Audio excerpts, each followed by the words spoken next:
and welcome to the Best Book Club once more. This is Saselim, aka Nufatora, and this is the podcast where I talk about whatever I feel like relating to literature. Whether that's stories, books, a lot of Wedgie stories, Wedgie novels, and I bring in all kinds of guests from all over the whatever literature community I feel like accessing that episode. And this episode, as always, I have Hannsgutherson with me once again. Almost always. So good to be back, though. Thank you. That is true, but I feel like I haven't really looked at it, but you've definitely been on the majority of them. Yeah. Which is not a problem at all. I love getting your insight on these different stories and hearing your point of view, because I think we really do line up on a lot of things, but at the same time we sort of balance each other out in some aspects, and we just get along really well. Totally. Yeah, as you know, I'm ridiculously and maybe unhealthily passionate about the community and reading stories and talking about them, and I feel like that's a big part of having a community, is why I started my podcast and why I'm super eager to be on as many episodes of yours as I can be, especially when I hear some of the other stories you're looking to talk about. I could talk for hours about some of those, and we've talked for a lot. So always great to be on, to hear your awesome insights. So thanks again for having me on. And you are welcome to come on every single episode. Great. Except the ones where it is other people talking about a story of yours. Yeah. That is the only time that I like to keep a distinction, a separation between the writer and the readers. But just as a quick side note, you may for any listeners, you might hear the sound quality may have gone up a little bit, and I decided to finally just get a $35 headset, so hopefully this sounds a little better. Let me know what you think. But I think we've reached a couple of segues where I could have used. So this episode is going to be about one of the most, probably one of the stories that I've seen has one of the biggest legacies in recent years. Just inspiring so many new writers and so many of the people that I talk to in the Wedgie community and that you talk to, like citing it as one of their favorites and what really got them to start writing. And these are like no small names either. I can't think of any off the top of my head, but we have. Well, I can. Oh, well, please, list off some, because we haven't even introduced the story we're going to talk about, though, right? I don't want to spoil it.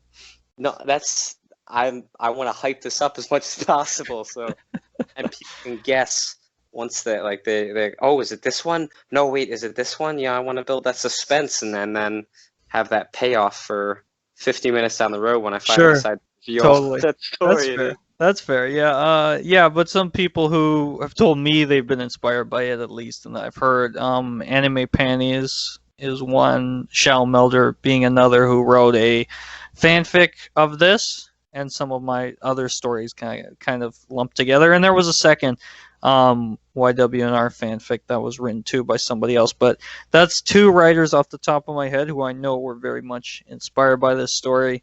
And it was a big inspiration for me too. Definitely my favorite story, to hype it up that way too, that I've read. Yes. And so the story in question here is a little story called YWNR. Yeah, we need the drum roll. I don't have that high of production quality.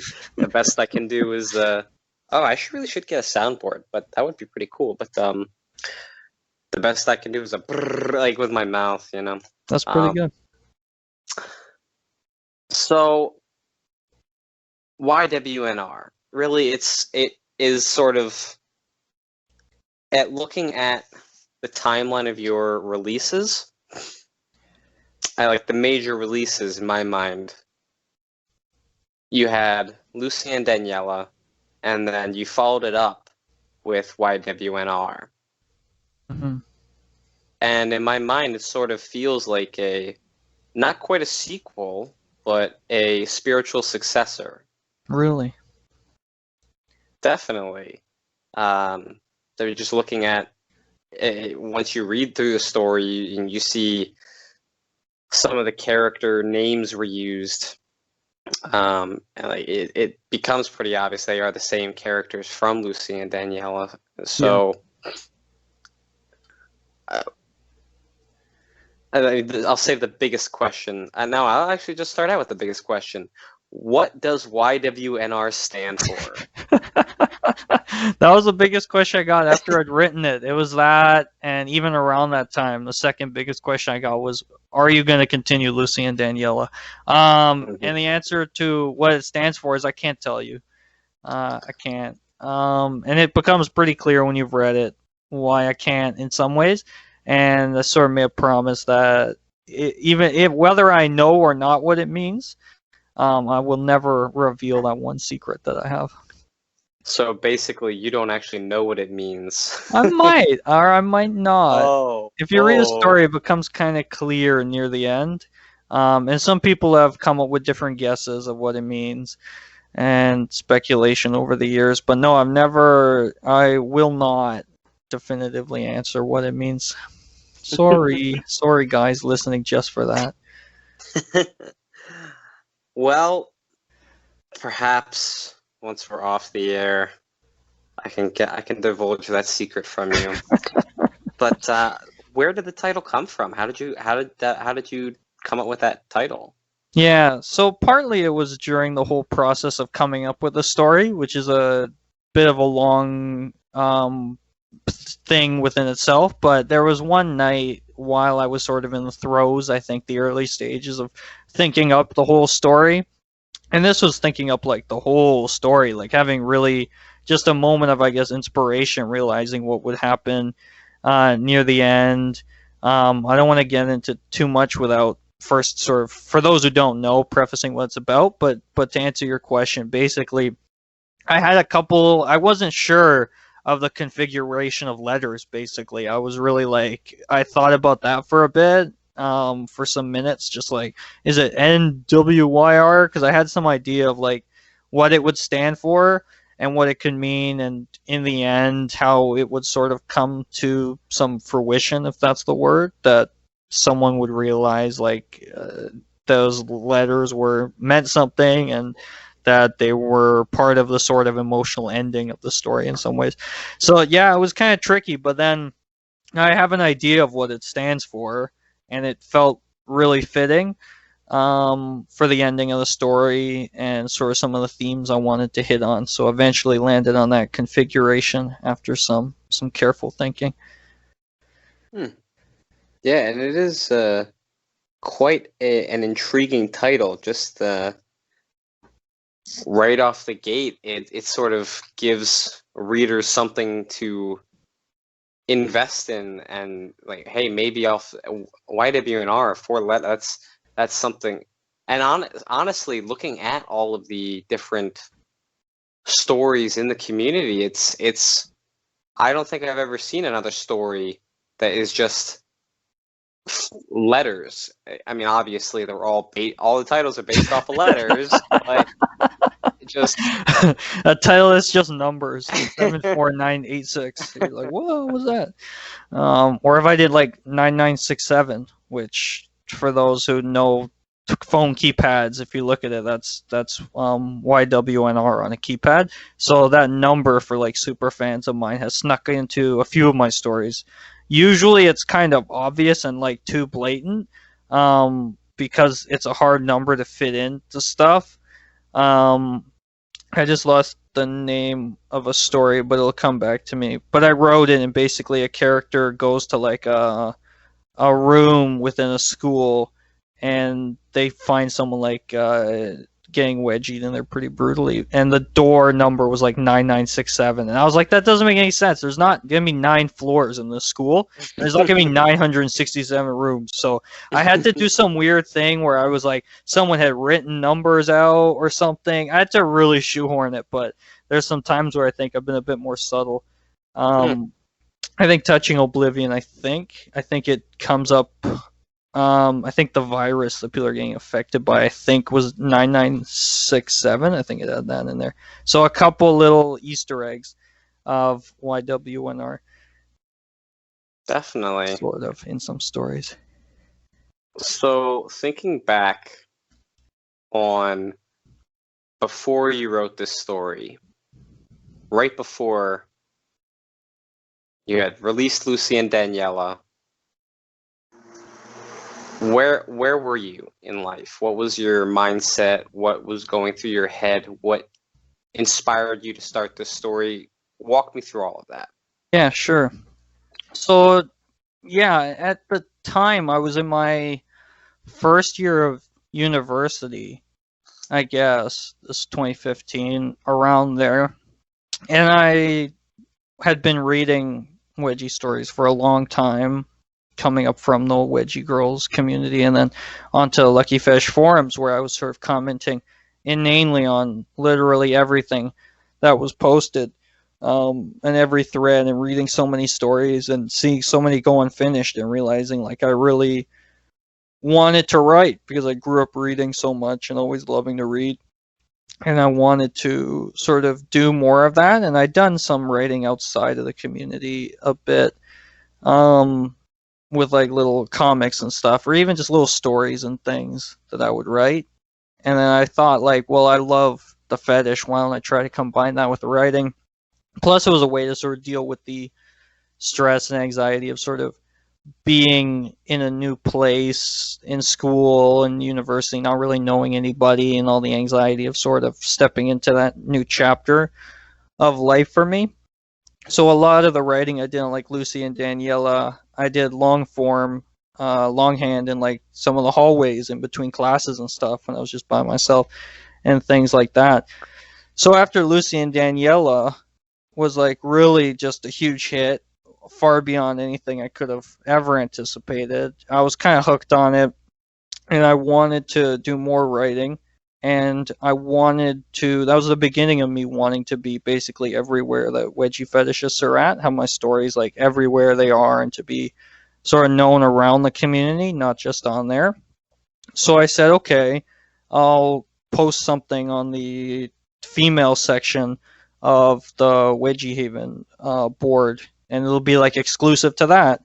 And I sort of came up with the idea for YWNR, but it was mostly sort of, I guess, a lot of different combination of things. Like I said, the anxiety of a new place and coming to terms with some of that, and then just growing up and really sort of, I was kind of slow to develop sexually, I think. So it was only around that time, and probably even like grade 11 or 12, I was really starting to like fully start getting into the stories, to put it very lightly and not pervertedly, things like that. So it was really like me sort of discovering this sort of way to gain pleasure and also just express myself and be creative, which I think was really much needed at the time when I was just starting to sort of study journalism, which is what I went to school for,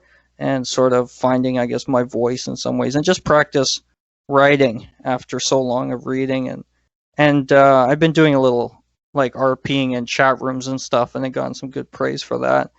So it was a cool big next step, especially like with Lucy and Daniela, to write. And then YWNR is like, let me do something bigger, let me keep pushing myself and keep writing. And I ended up doing that in the summer of 2015, and it only took me 3 months to write the whole thing, which is crazy. And part of it was like just wanting to do something, needing to do something, I think, in that case with that story, but really feeling like I need to make a mark on the community, I think, and wanted to do it really big, and this story just really drove me on. Well, I think you definitely accomplished what you set out to accomplish. Um, just looking at the amount of people that have said that they are inspired by it and they absolutely love the story. It's their end all be all. Um, I don't. You. I'll say it to the end of time, but you got the peak with Lucy and Daniela, and I think if you had stopped there, um, I don't think anything bad would have happened. I think you would have been your mark would have been left as it is, and it would have been the best mark I've seen from anyone. Yeah, Lucy and Daniela, sort of separate from YWNR that we're going to talk all about, definitely changed my life, and I think we're definitely Yeah. going to talk more about that, hopefully in a future episode where I can gush all about Lucy and Daniela. But YWNR is a bit different in that I was writing it, and there were moments where I was really much in the zone, like in a way I've rarely ever been in life, where the story really was just flowing out of me. From those sort of early stages of creation, like I said, when I had just had so much of the story figured out right away. And then, yeah, during parts of the writing where there were like a period of like 3 days, I was writing like 10,000 words a day. It was insane how it just kind of flowed down to me. And that's rare. I've never really been able to get back to that. So it's just a testament, I think, to really loving it at the time and it just being the power, I guess, of a good story that even someone like me can maybe do something good. It's pretty magical. That is absolutely selling yourself way too short. Someone even like you, someone especially like you, that's the fact alone that you were able to pump out 10,000 words a day is incredible Yeah, it's crazy. for any writer, not just Wedgie writers, but any writer at all. That's insane. I wasn't aware of that, but I remember at one point you were telling me that it sort of felt like the story was coming to you, like you were being given the story, and it was like a lightning bolt and like bolts of inspiration, or just and yeah, you just it was as if the story was presenting itself to you. You weren't writing it; you were just putting it down on paper. Yeah, I describe it as when I was in the zone, as if someone else was writing it, and I was just sort of there. And I'm especially talking about the scene in the cafeteria where Hannah gives Tracy a wedgie, and Tracy's remembering one she'd given herself not long ago. And I was just writing it like it was just coming so quickly, and I was like, "Wow, this is really incredible." To sort of get that experience, and I guess it's something athletes get, or the super talented writers who are constantly writing and getting that feeling. But it's rare for me. I guess I don't have the same maybe discipline I maybe did then to write, or I just haven't been writing as much recently. But I definitely long to sort of be able to get that again with something, and I hope I can. But I've always said YWNR is like maybe the best thing I've written. Rereading it ahead of this, I'm like catching spelling errors and I'm cringing and I'm hating myself. But then there's parts of it like I was telling you ahead of this, I have a weird quirk where I forget minor characters in my stories, and maybe I can be forgiven that because it's been 6 years since that was published. But I totally forgot about the character Grace, who's like a big bully in the story, and I realize that we still haven't sort of given a summary of it, and I apologize to the listeners, but basically I was just to finish my point.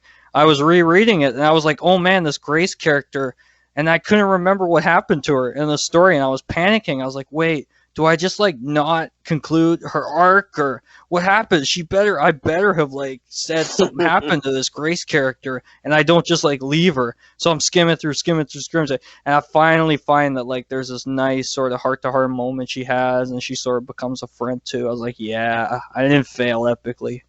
This story doesn't suck. So that was a nice relief to see.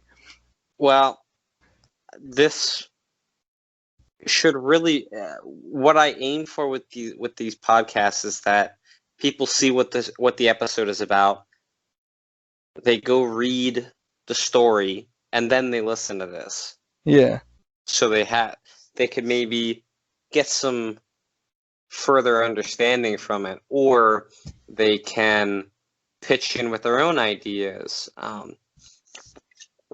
So I'm not necessarily going to provide a summary for this, like in this specific episode, because it is the writer. I'm picking your brain, so we both already know. If I do end up doing an episode of just readers, I might do that. But just For going those off. who don't know, though, I'd like to, just in case they're like very confused. I don't want anybody confused by what I'm saying. Okay. So just All very right, quickly, fine. I'll give them like a 30-second. Basically, YWNR in like 30 words or less is a story about a young woman who's both a bully and is bullied, who's sort of sent to her grandmother's for a week. And during that time, she ends up hearing a story that basically changes her life, so to speak. So that, and then hopefully as we keep talking, I can sort of fill that out a bit. So for those who haven't read it in a while and need some refresher, those who just want some idea of what they're getting into, I can hopefully fill that in. Okay, yeah, that's fair. So going off of Grace, I definitely don't think she was given enough screen time. Yeah. She was there maybe 3 times, so I'm not sure that her arc was fully earned. Hmm.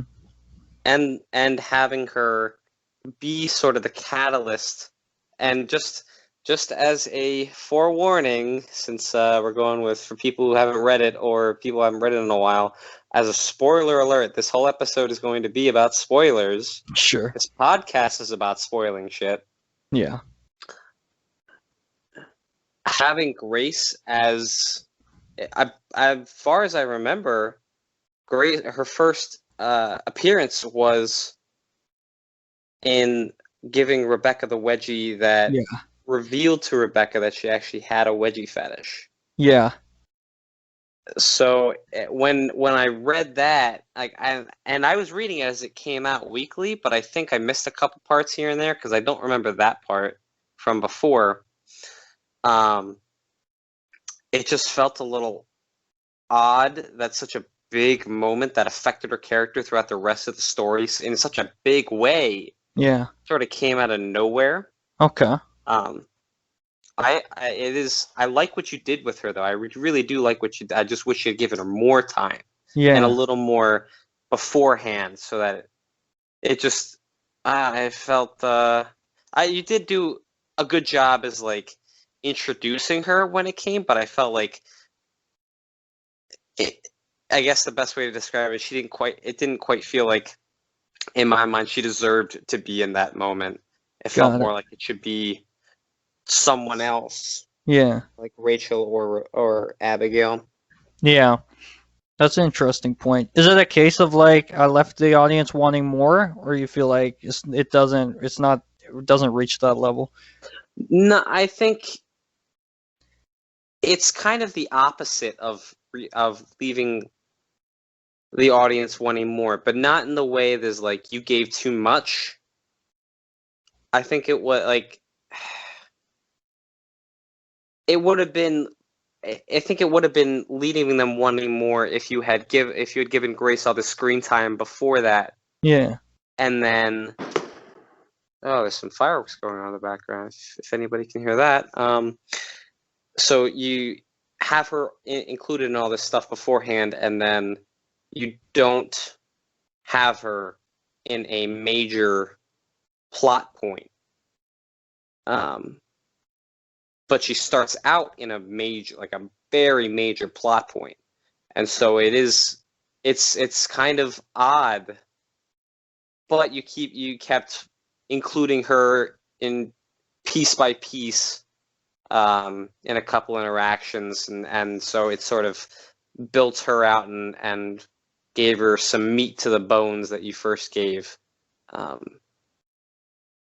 I think there could have been a lot more you could have done with Grace. Yeah. That's totally fair. Yeah, I have a soft spot in my heart for minor characters when I'm reading because they're the ones I usually resonate with more, and I could see definitely more for her. She works, I think, as a foil to the other characters. I think subconsciously, in my mind, it would have been a bit more difficult and would have made a very different story if one of the main other two of the trio, because it's basically the story's basically a trio of young girls, and there's two who exist in the past in a story told like from 30 or 40 years before. Um, and I feel like it might have changed the story into more of like a romancy thing, into more of like a she gave me the fetish, and like if I had cut out Grace entirely or something. So like Grace works as a sort of bully character who's a foil, and still even gets to be in their sort of friend group and gets to change. And Rebecca has someone to stand up to who she hasn't already come to terms with, which I think is a big element too. But yeah, no, I definitely see like maybe could have done more with her, given her maybe more backstory, have her included. There's something about three main characters though. If I had given her more, it might have pushed it too much. But yeah, that's a good note. I don't know, because I really did like Grace, and Yeah. I think there were a couple of lines of dialogue that made it a bit too obvious for my taste of showing what kind of person she is and what drives her. But for the most part, I think she really was sort of the best written character. Wow, If I'm that's being honest, like, fascinating. because for as short as she is in the story and as few appearances as she makes, her motives are really very deep and extremely relatable. As like she doesn't feel like she's seen by anybody, and Yeah. she wants that recognition. But she's also afraid to go after it for Yeah. fear of rejection, and that's such a relatable thing to experience for basically everybody. Yeah. And you did it for the most part, in a pretty masterful way of like how she interacts with Rebecca. It's not there. Unfortunate in my mind, like it is unfortunate that there are a couple times where you basically explicitly state why she's bullying Rebecca. Because as I've said so many times before, I am one of the biggest proponents for indirect detail and not explicitly stating things about characters unless it's like necessary, like hair color or something like that. Yeah. But like hidden motives and just the things that drive characters is like in my mind that should absolutely be revealed as things go on through their actions and people discussing it or what have you. It really depends on a case by case basis, but yeah, maybe could have been like almost like in a Karate Friends approach where like Mandy starts saying like she's getting bullied and stuff as she's giving a wedgie. Like maybe she reveals it a bit more subtly, but yeah, there was a lot of in the story. There's a lot of characters like having sort of familial trouble and this trauma. And in a weird way, it's kind of fitting that someone who craves the spotlight and to be noticed doesn't even get that within the story, right? It's kind of thematic. Yeah, that is she pretty doesn't ironic. get that attention. She doesn't get noticed until she's not giving a wedgie right at the end. And you sort of realize, like, hey, this character Grace, like, I need to think, I want more of her. How come we don't have more of her backstory or it's not displayed in a different way? Well, that's the point, right? She doesn't get this thing. They want people in the story maybe don't get things they think they want, especially like the parents of the three girls, right? They all get very different things than they expected, especially Rachel's mom, Rebecca's mom, who have very sort of bizarre, especially in Rachel's case, ideas of what their kids' lives should be like. Yeah. And the kids sort of go beyond that. So it's definitely a story of familial conflict, which is something I've sort of explored in other stories like Allison and Taylor. I think Allison's mom and her have a very combative, unhealthy relationship, and things like that. But really, at its core, it's a theme I explore over and over again in my stories. That took me a long time to realize I was exploring, and that's seeing friendships formed because of wedgies. That's a core theme in this story, even to the case of Grace sort of becoming Rebecca's friend in that heart-to-heart they have at the end. But it's certainly true of basically every other character who's young at one point within the story, except for some of the parents, I guess. But certainly happens there, and we see it, of course, in Lucy and Daniela in a big way as well. Yes, it is. It was, I guess, it was obvious to me, but I didn't think about putting it together like that when you said like Grace's motivation is to be seen and to be in that, maybe not necessarily the spotlight, but just to be recognized by others, and like she is a person, and yet she doesn't really get much screen time. So it's ironic in that way, in that sense, and so it is interesting to think about it that way, and I'm wondering if you really planned it out that way. Yeah, that is exactly what I planned out. Okay. I mean, that's one way to believe me or not, loyal listeners. But yeah, I think some things, it's gonna come out differently. I think looking back at it in a few years, if you reread it, or the people who think Grace is perfect as she is, I mean, yeah, it's interesting to think about the idea that she doesn't get screen time, but kind of wants it, and that may have been more subconscious.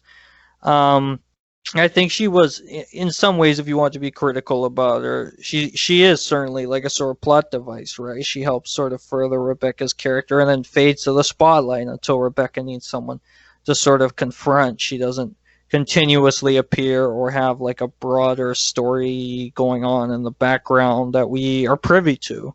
Although you sort of, I think, get the impression at the end that you're probably going to be seeing more of her maybe in the future, which is a nice promise too. Yeah. Well, I sincerely hope so, because that was one character that I either forgot about or just missed those parts of the story when you released them. So it's I would be very interested to see sort of a background story or some kind of like, this is where she is now. Yeah. That'd be fun. And the irony, of course, that her name is Grace, but she's not like graced or graceful or like what you think of when you think of Grace. And she did not grace us with her presence enough. Exactly. Okay, I have a bunch of notes here. Nice. And I mean, looking at them, it is kind of weird. I guess not weird, but like a lot of it is like, all right, so I'll just get into them. So in the very beginning, and it's kind of like, as I was reading it, I put down notes, so it kind of goes through the story piece by piece. So in the beginning, Abigail's tactics to make her parents think she's reformed immediately would definitely set off red flags in any parent today. Yeah. They'd be like, oh, okay, that's obviously you're lying. Yeah. What's going on? Yeah. Just the complete 180 shift of from just like completely against it to, okay, yeah, you're right, yeah, I'm terrible. Let's do it.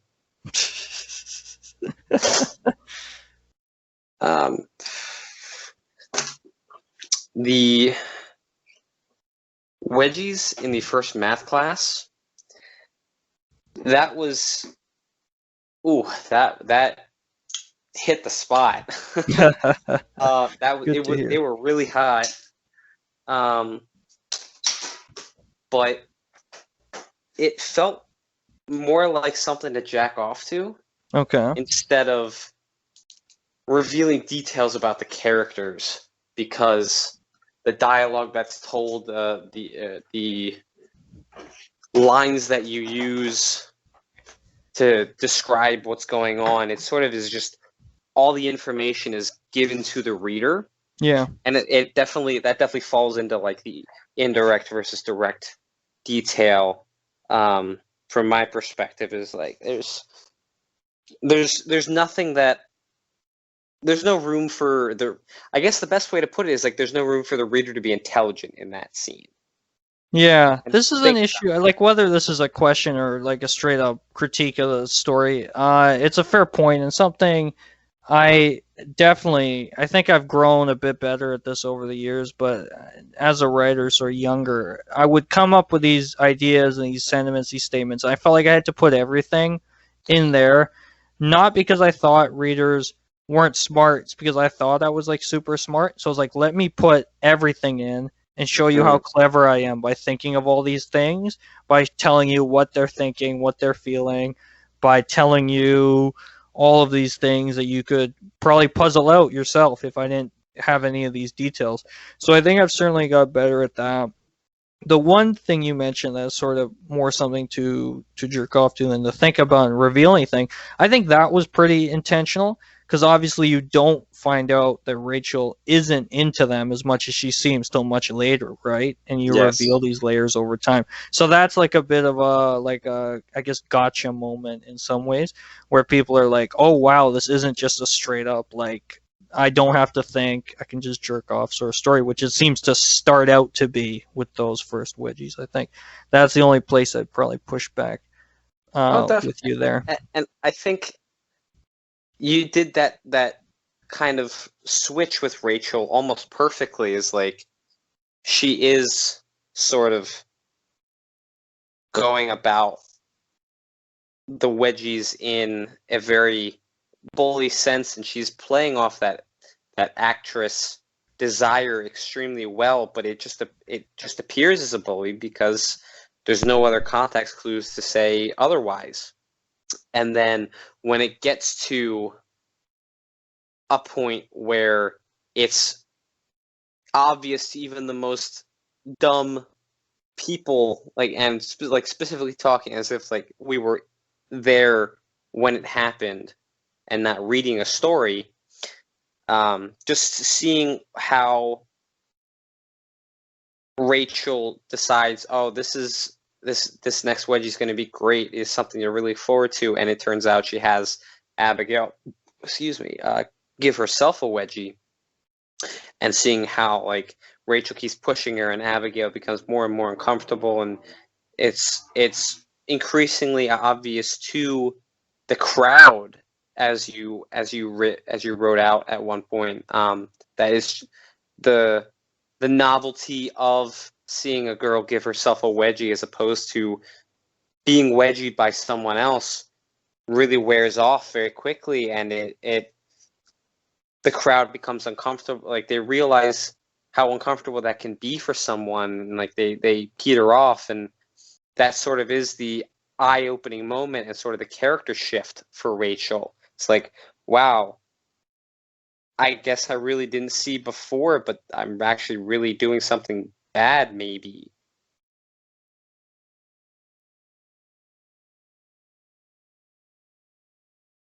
You're still there. We might have lost Hans. This is unfortunate. Nope, sorry, I'm still there. I was muted for a second. Oh, was that a question?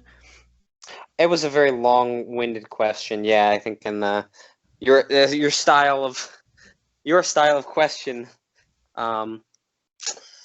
it's, oh man, I don't even remember what the question is now. But I guess maybe it even wasn't a question. It was just more so an observation of like. Okay.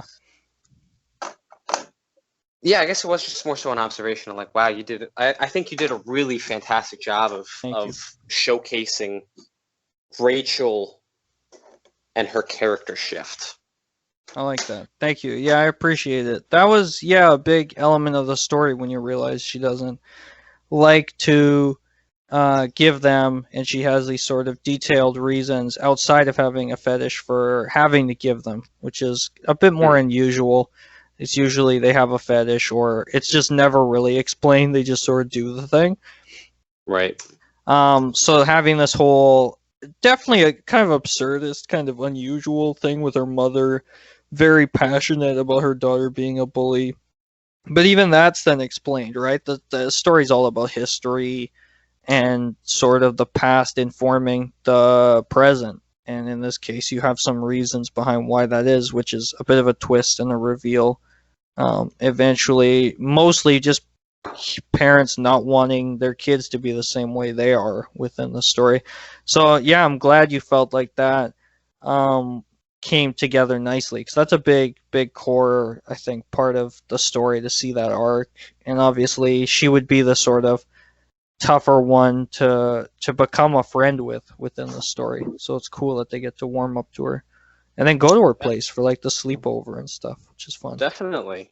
And I think something else you did fantastically was sort of displaying the effect that parenting can have on children, and sort of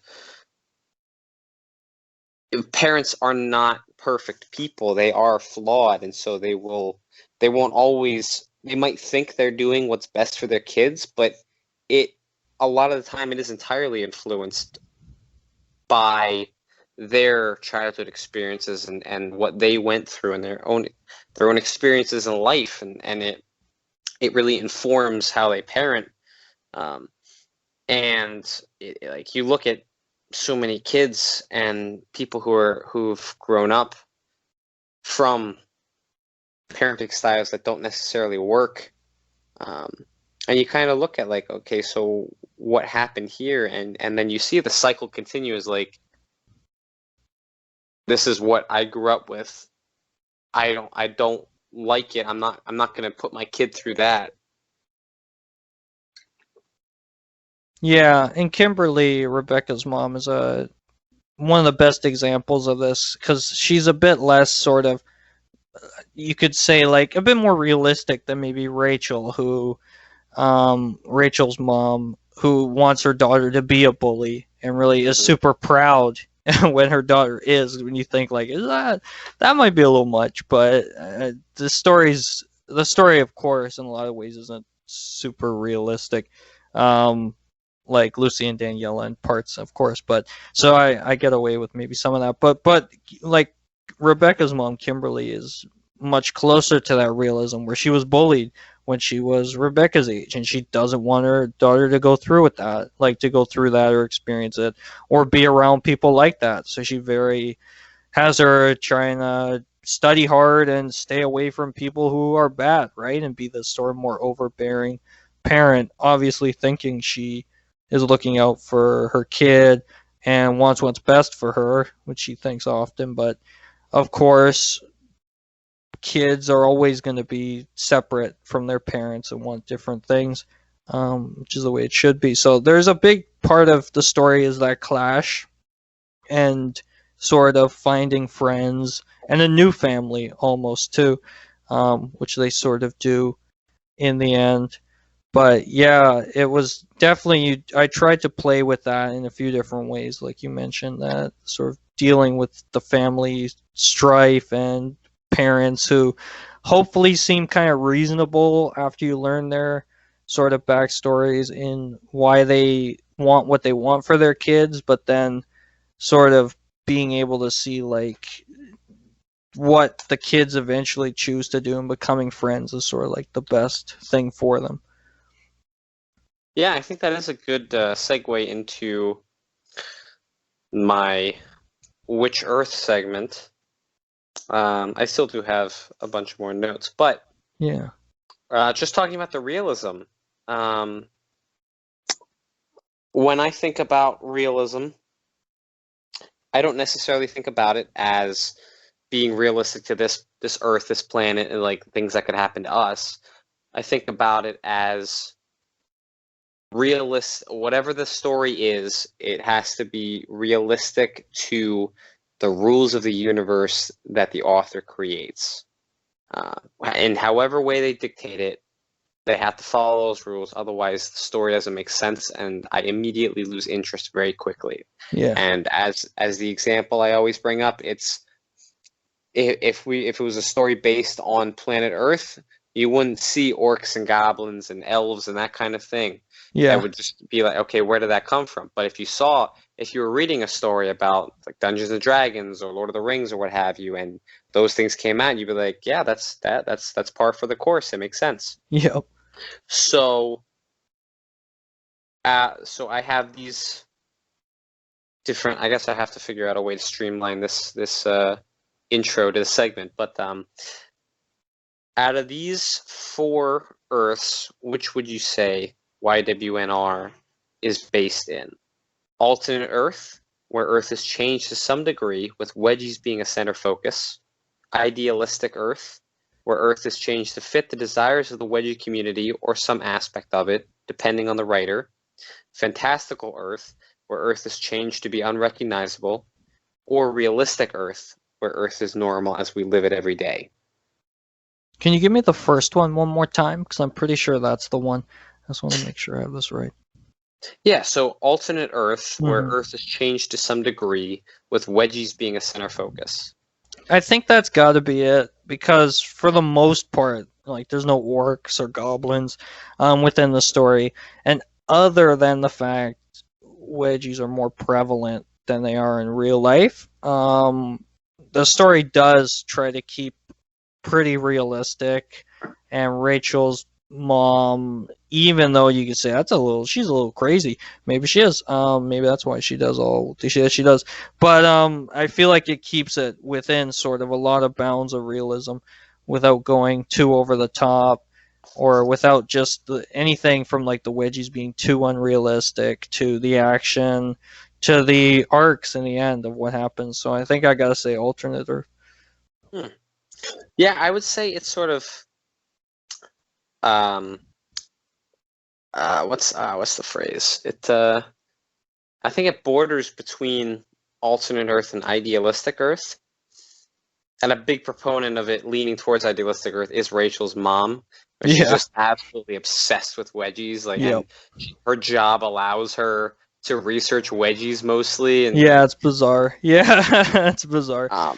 But also, Rebecca's mom being so strict, I guess that sort of is based a little more in realistic Earth, how strict she is. But some of the lines of dialogue that she's given sort of lean me to place it in between alternate and idealistic, and like some of the lines are like where Kimberly just says stuff like she says nerds and bullies, and like I don't remember the exact quotes, but she sort of is openly referencing that she was given Wedgies in high school and that kind of thing. And in my mind, that sort of is more of a Wedgie fetishist's mindset. Is like they think of things fair. in those terms. Mm-hmm. Maybe she has a fetish too. Secret Easter egg. Maybe that's the secret of the story. Maybe that's why she's so it runs stringent. In the family. And she's so.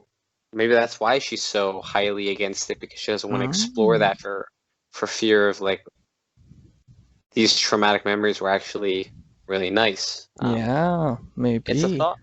It is a thought, and I mean, I like it. Good fan theory. Could be right. It sounds like you're leaning towards it being right. I'm not gonna say, but I'm not gonna say it's not. Could be it. I like it. So, are you saying that from the perspective of you already know, or the fact that I just brought it to your attention, you're like, that's interesting? We writers have to have some secrets. I won't reveal it. I'll let you wonder. I'll let you have the indirect details I left, and see if maybe you put something together there, readers. See, and this is the kind of thing that I like, is like, I have to think about it and speculate and have some kind of headcanon. But yeah, I think it borders the line between alternate and idealistic, but at the end of the day, it sort of falls into alternate Earth, because it is a lot of Wedgies are kind of center focus, but it's not that the entire story is all about like all the characters love wedgies or wedges are happening all of the time, and Yeah. especially towards the end where and this is something I wanted to bring up is like there are multiple times at the end where it felt like a wedgie should have happened, like Rachel got back at her mom and Yeah. like when like a couple times you're just like, oh well, you said you're a nerd. Well, you know, nerds get wedgies, and I thought that's wedgies got to happen right there, and then it didn't. Yeah. Um, Yeah. and then when they're all at Colleen's house, and they uh, they get through the story, and I don't remember exactly what it was, but something about that part of the story made me think, oh, is Colleen gonna give someone a wedgie or something like that? That would have been crazy. That was before I was like, I should have older characters giving them and stuff. That would have been wild. That would have been ahead of its time.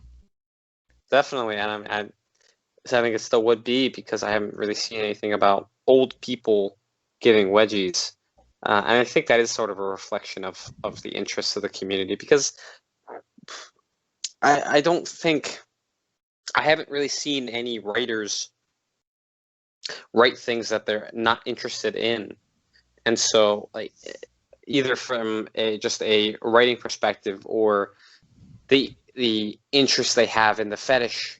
I don't think there's been a story where people write like old people getting and giving wedgies. That just from to me that's not interesting in either a reading way or a sexual way. Yeah.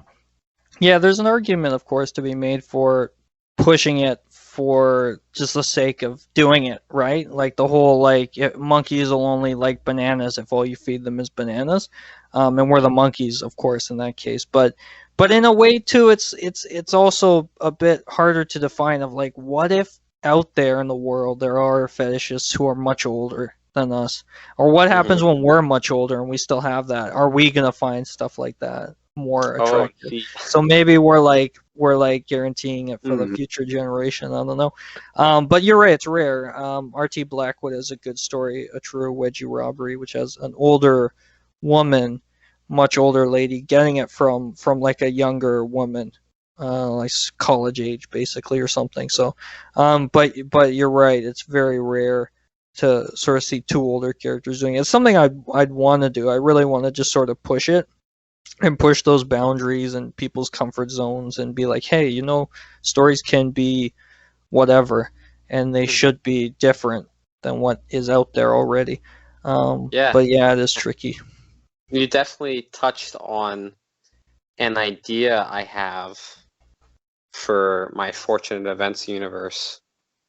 Um, I believe I've already discussed with you the idea of it, but I won't reveal it until I put it out because I have too much to get out with Fortunate Events itself and the other part of that universe that I put in, other shit that I gotta write. So that's not gonna come out for a while probably, unless I just miraculously get inspired to write a ton and I just write everything out. That would be Yeah. fantastic, but it's probably not gonna happen. But yeah, so I mean, look forward to more stuff by me because I was actually inspired to write today, and then as soon as I started, like before we started this, and then of course as soon as I opened my laptop, Yep. it would not load. It wouldn't do anything, and 30 minutes later, I found out it was updating, and it's Oh, jeez. 15 minutes later, it was finally finishing up, and there was like 5 minutes before we started. So Yeah, don't they know we writers? We don't care about updates. We just want to write. yeah, just as a kind of a very short sidebar, I hate that you can't. There's no option anymore of don't update. It's either snooze or update later or remind me later or update now or schedule a time to update. You can't say I don't want to update anymore. I Yeah. hate that. Yeah. Why I don't need the updates. I don't want the updates. I don't care. This is whatever. It It's doesn't a matter. challenge. It's the writer's cross to bear, I guess, so to speak. We have to put up Yeah. with it. We have to keep the ideas inside of ourselves just a little longer. It makes me want to just get either a very old school laptop and put like Windows XP on it, or just get a typewriter. Yeah, they never have to update. Nope.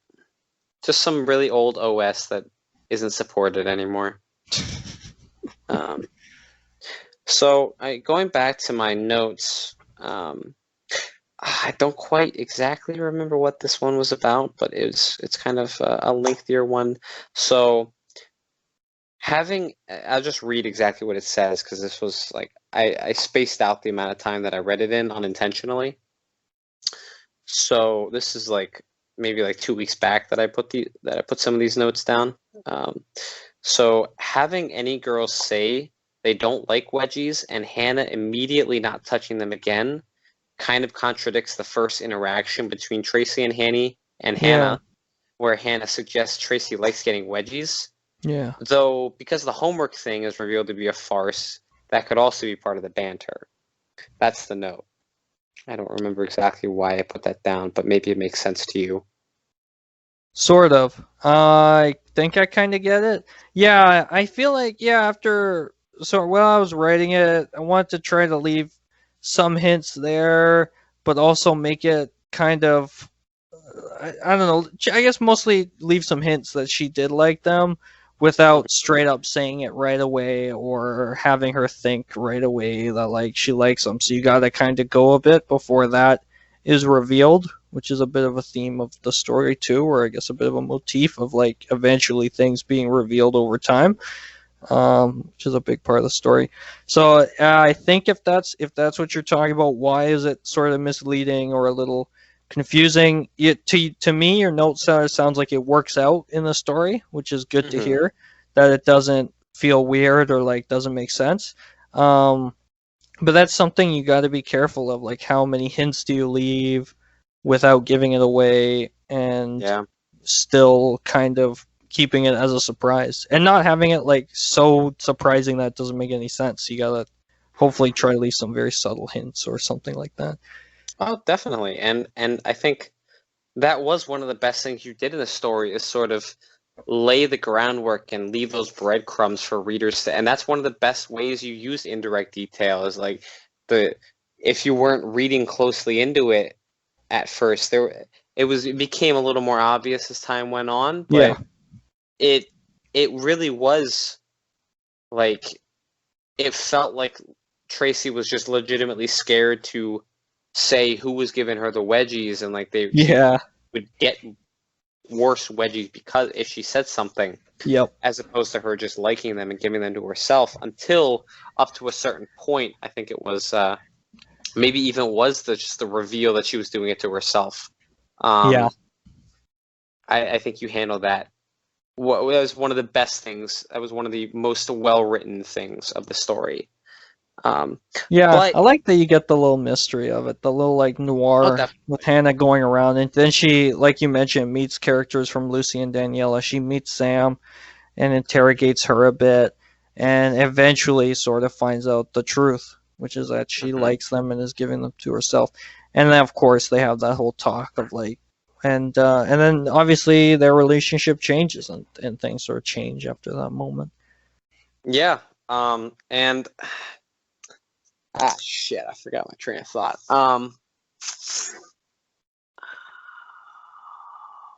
Oh, fucking hell! I knew what it was. I knew what I was gonna say, and then I completely forgot it because I was just listening to what you were saying rather than trying to remember what I wanted to say. And that's the beauty of a conversation. Of a true conversation is not thinking ahead and not just keeping in mind what you want to respond with and getting out when you want to say, is hearing the other person and just reacting to what they say naturally. Oh, I remember. I remember like one of the only things I really remember from like when you were first posting on Lucky Fetish was following that mystery of like, why is she getting wedgies? Like, what's going on with her?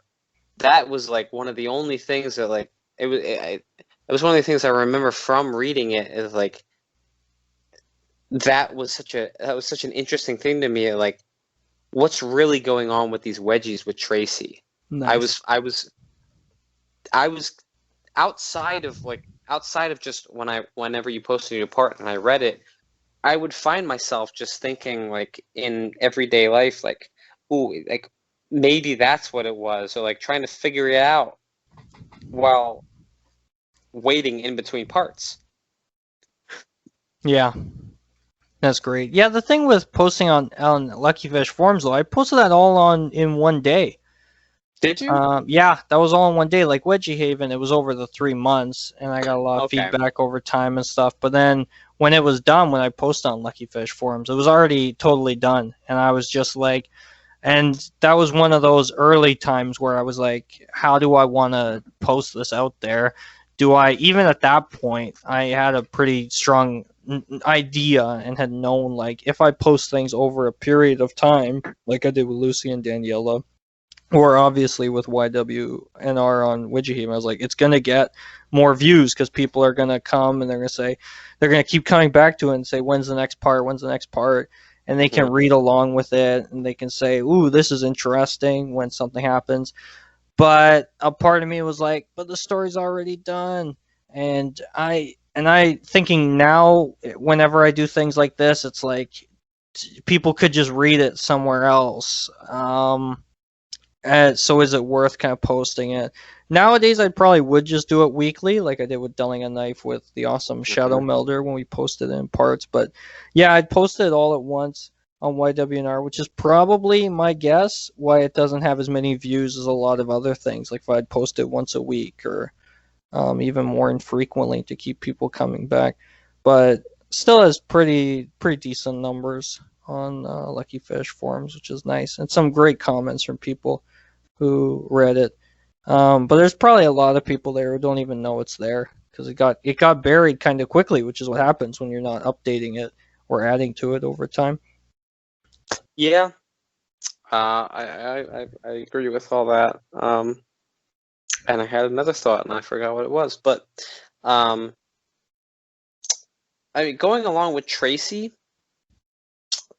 you kind of did explain why she was like this towards the end, but I'm not really a fan of how kind of one note she was after it was revealed that she had a wedgie fetish. Okay.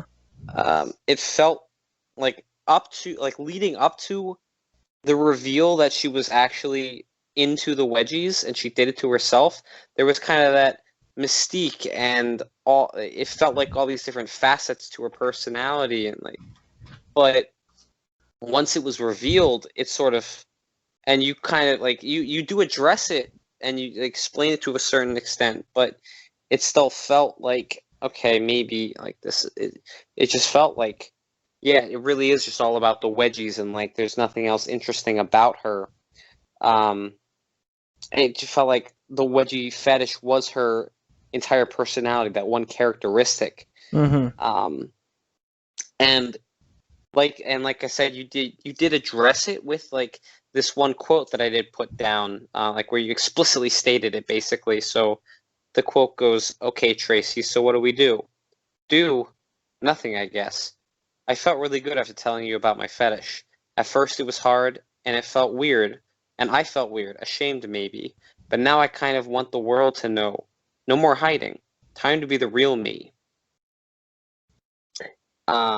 And Gives me chills. Wow. time, What a powerful moment for her, right? Because Tracy, for those who know my works, before I'd written Lucy and Daniela, I had written a bunch of short stories, and she appeared in a bunch of them randomly. If you remember on Lucky Fish forums, there was a dude who posted a picture, and the picture was a girl from a soccer team or something. It was an animated, like a drawing, like a piece of art, and this person had gotten a big wedgie or something.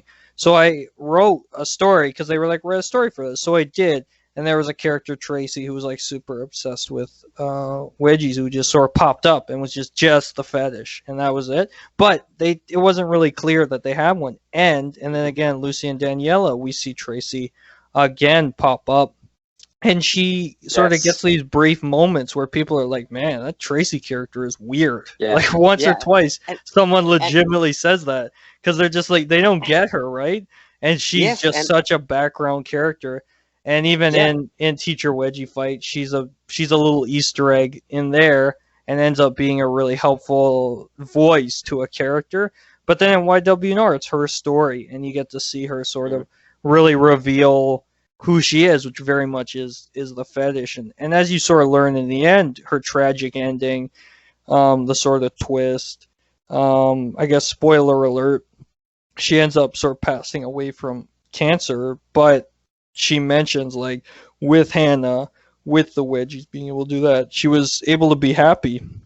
And because I think partly the one noteness that you're talking about is because she was trying to withdraw herself, which she mentions in her letter at the end. She sort of separates herself from her because she doesn't want to get hurt.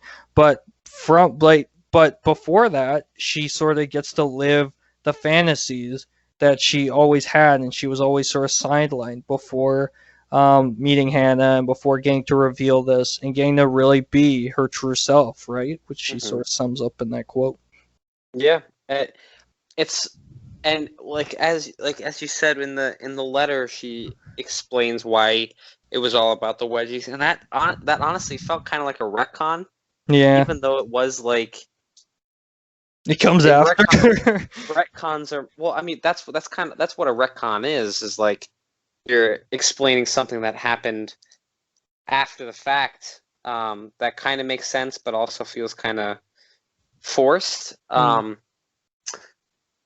And you did, but I don't know, I mean, just like once that's revealed, like I said before, you kind of had like that mystique, and it was kind of a buildup of like what's going on, like why is she all like this, and like who is she really, and then it's revealed, and then you sort of think back to basically every single time she's in this story, and this is kind of what I did. I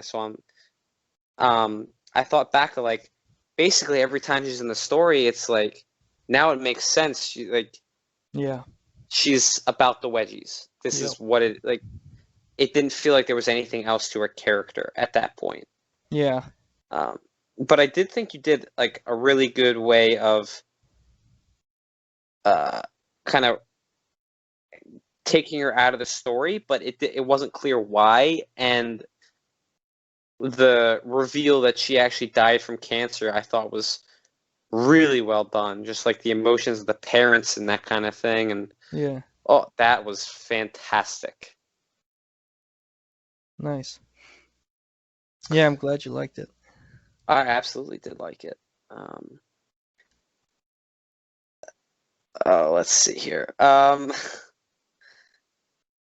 guess I'll just go back to the top of my list. Another thing that I really liked that you did with the story is sort of like when Abigail is being told the story by Colleen, you sort of pose Abigail as the reader, and it's sort of like she's kind of like the stand-in for the audience. So like she's asking the questions that the audience is thinking, and it allows for the audience to draw in that much more and become that much more invested. And I think you did that really well. I really liked that part.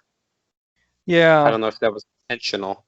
I think so. I think it definitely had to be. It kind of feels like Princess Bride to me in that way, where we're sort of also hearing the story being told. We get to be a witness to it. But of course, like, it's this, I guess, meta thing of like the story. There's two stories happening simultaneously, which is a big thing that happens within the story. And like I mentioned, the scene in the cafeteria that I really like, where Tracy's getting a wedgie and remembering it's this time being happening, like memory and reality and present and past sort of blending. And so we get Abigail as the listener, as the sort of reader, like we are learning about the story, getting to investigate things as we as the reader do. And much like when you realize like who Colleen is within the story, you sort of understand some of the telling of it. And then in the end, when the story becomes sort of second person and it's like sort of speaking to you directly, it's really separating you from them for the first time and being like, okay, now you're above it all. Now you're separate from their story and from Abigail slash the reader who you were, and you're taking up like a different role in this. They're sort of going off to do their own thing without you. Bye bye.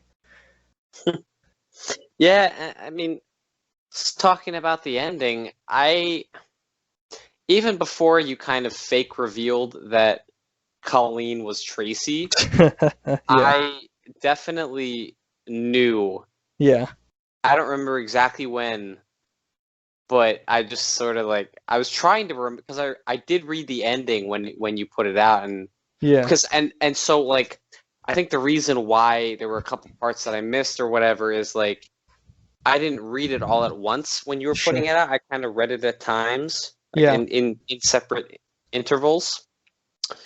So I don't remember exactly when it was, but I know it was before the fake out reveal. Is like Yeah. I knew Colleen was Hannah. Yeah. It had to have been Hannah. There was no other. It couldn't have been Trey because it just the cancer death felt like way too realistic That's fair. to the Yeah. story, and like Yeah. there's Yeah. how could she possibly even the best storytellers I don't think could make it feel that real Yeah. And why if would you they if want to, too? Why would you want to, like, exactly fake people out and be like, sorry, she especially didn't die? That would especially actually have been way worse, yeah. especially if it was your granddaughter, like you tell Yeah, you how tried can to you do that to your traumatize her. granddaughter. Jeez. Yeah. um Yeah. so I think there was like up to a point it was like how does Colleen know this, and you're Yeah. kind of wondering, but Yeah. I think it felt like a bit too much. Like I felt like it was a bit too late to sort of Okay. introduce that fake out. Yep. That's a good point. I think it just because I always like to think of my readers as very intelligent, and Yeah, they because definitely are. Yeah. as far as my story goes, I don't think I've really explicitly stated too much about my characters. It's mostly been this is what they did, this is how they reacted, and it's up to This the is who reader. has endless sexual energy. My God. And this is and then I leave it sort of up to the reader to decide why did they do it like this. But I'm not going to plug my story too much. Maybe if you want to do an episode of Wedgie Talk breaking down my story, or if you want to, if we want to do Which a we flip did. it, We talked all about your story on an episode. yeah, but it was the way like your podcast is more so focused about interviewing the actual person as opposed to and you have to talk about the stories to some extent because that is why they're known and that's their claim to fame. But that's kind of like I like to think of the distinction between your podcast and mine is like you focus on the writer and the person, and I focus on the story. Got it. Yeah, so I So see. You want on another episode? Yeah, we can do that. it would be, although I'm thinking either that because like like I said, I see the purpose of your podcast is like to get to understand and know the person behind the story, and my podcast is to understand the story. So I think it would be interesting if we kind of did a flip and like you talk to me about my main story as like a special um a special episode of the Best Book Club. That would it's interesting in my mind. I don't know how you feel about it. Sign me up. Wait, what was that? Sign me up. Oh, it just sounded like I'm me up. I had no idea what that was. Yeah, all right, well, let's do it because I would love to talk about my story, and I always find some way to plug it, even if it is intentional. But yeah, I try to keep as much of my own work out of each episode as possible because it's not my episodes are not about my work; they're about the work that I'm talking about. So I guess moving on to my next note. This is kind of like I have a couple of notes where it's like I'm not sure how I really feel. It's kind of like I feel one way, but I also feel equally the other way. So one of them is the characters feel very real, but not quite real enough. Yeah. Like, they almost feel too self-aware at times, almost as if they're a bunch of characteristics that are laid out instead Yeah. of characters who have these characteristics. So I'm not sure which side I really feel more strongly about, because there are a lot of times where like I completely makes sense in my head that the character would do this or say this or react a certain way, and then there are other times where they're talking and it's like, would a person really talk that way? No, no, they wouldn't. Rereading some of it, I was like, man, I could definitely see like the 6 year younger me Mm-hmm. who some of it like the whole twist and the fake out reveal. I was reading a lot of Brandon Sanderson at the time, so I feel like I was definitely very much in the mind like I need a twist. So that was a big part of why I went with some of that and trying to lay it out sort of carefully and cleverly. But then yeah, reading some of the dialogue over, I'm kind of like, I don't know about this. This doesn't feel like as real. Like it's there's a lot. They talk a lot at times. They say a lot of words. It's very wordy, and I'm like, if I were to rewrite this today, I'd probably have to work very carefully to trim a lot, make it much simpler. Um, and really try to focus more on making it a bit more like how people actually talk, instead of trying to be like maybe as poetic, if that's maybe the Yeah, word, yeah, as I that's was definitely being. that's probably not the only way to describe it, but that's definitely a great way to describe it. Yeah, yeah, wordy or It's poetic yeah, and that's the kinder way to put it. But very wordy, formal. there's some other words I've just lost. But yeah, definitely if I were, which is always a good thing to, and always going to be the case, I guess, when you're a writer, to sort of look back and say, if I had another chance at this story, how can I fix it? How can I make it better? If we ever got those chances, which I guess kind of in our case we kind of do, because you can always just sort of edit it Mm-hmm. and make it better, and it's not a big deal. It's not like it's out there in the world and it's impossible to sort of make these changes and everyone can read them, sort of thing.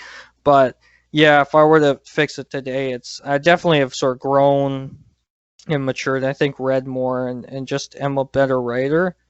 Definitely. So I'd want to try to keep it more realistic without, hopefully, because I do feel like there are points where it is in a good way poetic and sort of Definitely. more meaningful is maybe not the right word, but there's some powerful moments, and I'd want to try to clean it up and tighten it and make it better without losing some of that too, if that's Yeah. possible. Oh yeah. And I guess that's something that I do want to hit on after my notes, is like maybe like a closing thing. I definitely see where you're coming from, and I agree. It is tough to like kind of draw the line of like, where can I really shine with my poeticism versus making the characters just sound like people. Yeah. But I think one of the biggest things that like I think about when because there's so much of the literature in the Wedgie community is set in high school settings. I think about like how high schoolers talk, and I think about like how high schoolers talked when I was in high school, because that's when I was in high school, so that's when I experienced it, and like middle school, so I was interacting with high schoolers to some extent. So like that's kind of like my reference point for the dialogue that people would have and like how people would talk. And I guess another great way in my mind to describe the way that people talk at times in YWNR is very formal. Yeah. Yep. Um, Yep. That's a good way to describe kind it. of maybe a little stilted. Yep. But I think that's all I wanted to talk about with that point. Yeah, it's the mark of a writer definitely still learning his craft in a lot of ways. But you do have to sort of give the benefit of the doubt because writers are always improving, always learning. True. That's the mark of a good writer, is that they're always looking to improve. They're always getting better. They're always improving their own work. Yeah. I guess this was the other sort of on the fence note that I had. I like and dislike the sort of angst Hannah feels when confronted with the decision of going forward with investigating Tracy or abandoning her. It was a lot of, I might as well do this. And this also came up with a couple other characters as well, as like, I might as well do this. But her fear of getting close to people is very relatable, especially since it's not directly explained why she has that fear. That is one of the best examples of indirect characterization you have in the story. Is it's never really explained why she has that fear. It's just there, and I love that. Yeah. But that angst is sort of a very real thing to experience. But I think it comes down to the fact that you use the phrase "might as well" so much. Yeah, it sounds like it's a bit of a maybe convenience thing to get characters doing things that I guess they needed to do. But maybe that's just how some teenagers are. It's like, I might as well do this thing. But yeah, I could see maybe varying it up, adding some value to it. But yeah, I like how you mentioned that you liked how indirect it was with her being scared to get near people and having to just sort of be like, I might as well just do this, beyond actually wanting to. Because yeah, it sort of comes up in a couple ways of like her being her just fear, like belief that there's no happy endings, right, for a large part of the story. So you gotta think she's been hurt before by people, maybe, but it's never explicitly stated. Or maybe because you have to think too, like, if she's telling the story, is she making up parts of it? Is some of it misremembered, or like nostalgia coloring her eyes, or what is she just saying to make a point for her granddaughter now? And how does that maybe affect the story? So in some ways it's like an examination of storytelling too, beyond anything else, like, being a Wedgie story or being about the past and time and familial conflicts. It's really just like an examination of what it means to be a storyteller, especially that's in Hannah's case. Yeah, and I think the thing I love about it so much is the fact that it's never even stated that she's afraid to get too close to people. It's just the way she talks about things, and like you bring up a lot that like she just has acquaintances, she doesn't have friends, and she likes having it that way. But that's sort of where you read in between the lines, like, why does she like having it that way? Why doesn't she have any friends? And then as it goes along, it's revealed, and you sort of think, okay, yeah, it's because she's afraid to get close to people. She doesn't want to lose them and have those painful memories. Yeah, totally. You nailed it. Just that's probably one of my favorite parts of the story, is like, nice. And it just so happens to be one of the best examples of indirect characterization in your story. Woo! Big point to you. So this is just like something that I thought about, and we are on the same page a lot of the time when it comes to the Wedgie community. So I'm wondering, I'm probably right on this, but I'm curious. Right after Rebecca asks Abigail to study together, and Abigail is worrying about Rebecca having some elaborate plot to get back at her, was the Crane part inspired by the original Crane Wedgie video from years back? Where she talks about because she's saying maybe she had some plan to hook her up to a crane or something. Exactly, and definitely, definitely inspired by that. Yeah, there is, as I'm sure people have who've read a lot of my stories will realize, I like to reference real life content and events and sort of things and videos a lot. I feel like it adds a realism to it, and sometimes I have fun with it. Like people know I'll reference undiesup.com, which is like a site Yeah. Oh, Anti jeez. Cherry created Yep. like fictionally in his story, so I mentioned that. Yeah. But I'll mention videos a lot, real ones and things like that. I think like the Fox, Jess, and Lindsay one where they're in the hotel I mentioned in stories and things where it sort of works for the story, obviously. But Hmm. yeah, so definitely in that case, it was like remembering that those actual videos, which I grew up watching and sort of Yeah. those first things you're sort of exposed to.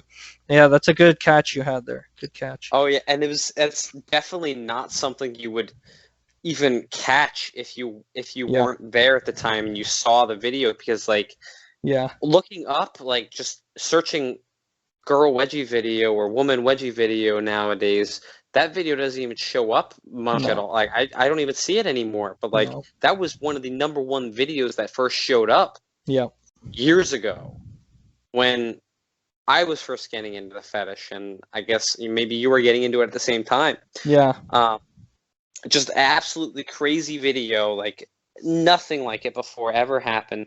And so like I think you had to have that kind of prior knowledge. So like, and it because it was not written in the story. It's like there. I saw this video of these girl. Like maybe that's what'll happen to me. It's just like maybe she has like it was just such an indirect way of um what's the word of share. It's like I guess just sharing that, and like it was